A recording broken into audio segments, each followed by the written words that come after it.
Ukitaka kuhamia mtaa wowote, dalali akikupeleka katika nyumba au chumba, wewe usiulize hapa hospitali iko karibu. Maana watu wanapenda hivyo. Nimepata nyumba karibu na hospitali.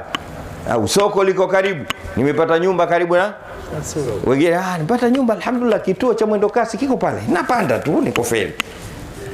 Sio basi, sio hata karibu na msikiti, kwa sababu natakiwa uwe mbali upate kuhesabiwa hatua zako. Kitu cha kwanza uuliza, mtaa huo una shekhe?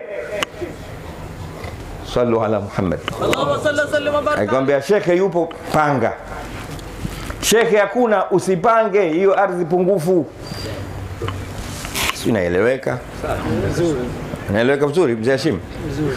Unataka kuhamia huko Bunju, Mbagala huko ndani. Basi kitu cha kwanza, hivi mtaa huu hapa kuna mashekhe hapa? Ambaye yupo shekhe, basi panga mtaa huu. Hayupo, hakufai.